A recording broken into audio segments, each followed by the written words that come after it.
Assalamualaikum warahmatullahi wabarakatuh. Kembali lagi bersama saya Muhammad Jimmy Pratama, mahasiswa program studi pendidikan sejarah Universitas PGRI Palembang dengan NIM 20201311004. Pada kesempatan kali ini, saya akan mereview buku yang berjudul Pendekatan Ilmu Sosial dalam Metodologi Sejarah yang ditulis oleh Sartono Kartodirjo dan diterbitkan oleh PT Gramedia Pustaka pada tahun 1992. Saya akan membahas bab 3 sejarah dan ilmu sosial. Pada bab ini, penjelasan tentang hubungan antara sejarah dengan ilmu sosial dimulai dari 4 alasan. Tentang kedekatan antara ilmu sejarah dengan ilmu-ilmu sosial, membahas perbedaan dan ilmu eksa alam dengan ilmu kemanusiaan atau humaniora.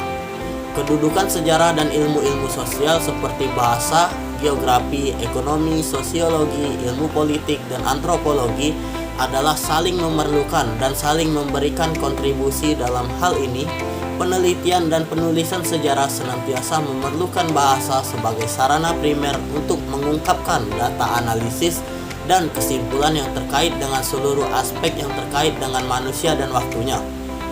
Penyajian hasil penelitian sejarah dalam tulisan disajikan dengan memenuhi hal-hal berikut. Yang pertama, generalisasi dicapai lewat analisis, sedangkan gambaran yang khusus diperoleh lewat narasi. Generalisasi lebih bersifat kuantitatif, sedangkan gambaran khusus lebih kualitatif.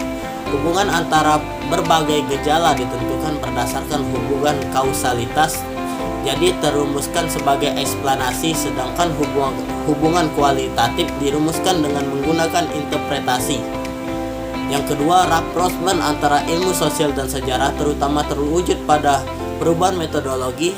Pembaruan metodologi tahap pertama terjadi karena pengaruh ilmu diplomatik sejak Babylon, sedangkan pembaruan tahap kedua terjadi karena pengaruh ilmu sosial. Implikasi besar dari perkembangan ilmu ialah bahwa setiap research design memerlukan kerangka referensi yang bulat, yaitu memuat alat-alat analisis yang akan meningkatkan kemampuan untuk mengharap data. Oleh karena itu, pengkajian sejarah memerlukan teori dan metodologi.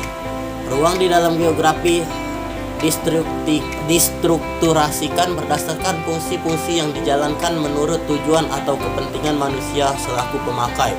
Unit-unit fisik yang dibangun menjadi unsur struktural fungsional dalam sistem tertentu, ekonomi, sosial, politik, dan kultural.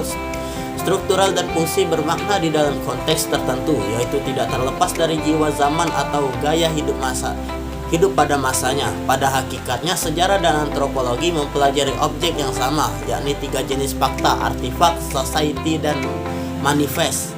Artifak sebagai benda fisik adalah konkret dalam merupakan hasil buatan. Artifak menunjuk pada proses pembuatan yang telah terjadi di masa lampau.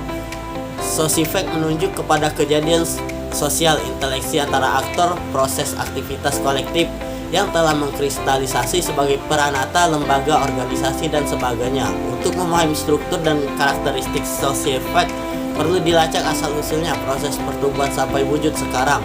Artinya, segala sesuatu dan keadaan yang kita hadapi dewasa ini tidak lain ialah produk dari perkembangan di masa lampau, yakni produk sejarah.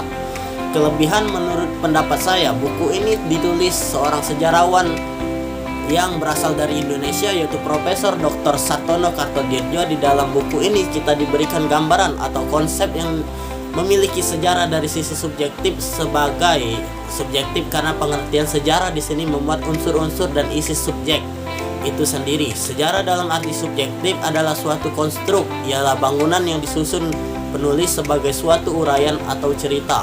Uraian itu merupakan suatu kesatuan atau unit yang mencakup fakta-fakta terangkaikan untuk menggambarkan suatu gejala sejarah, baik proses maupun struktural. Kebanyakan masyarakat umum melihat arti sejarah dari segi objektifnya, sedangkan dalam arti objektif, sejarah menunjuk kepada kajian atau peristiwa itu sendiri, ialah proses sejarah dalam aktualitasnya. Kelemahan dari buku ini menurut saya, kekurangan dalam penulisan buku ini adalah gaya bahasa penulis yang masih sulit untuk dipahami, serta kurangnya penjelasan dari sang penulis dalam membahas suatu masalah. Buku ini wajib dibaca apabila kita ingin melihat atau mengetahui sejarah dari sisi yang lain. Sekian review dari saya. Terima kasih telah menonton. Wassalamualaikum warahmatullahi wabarakatuh.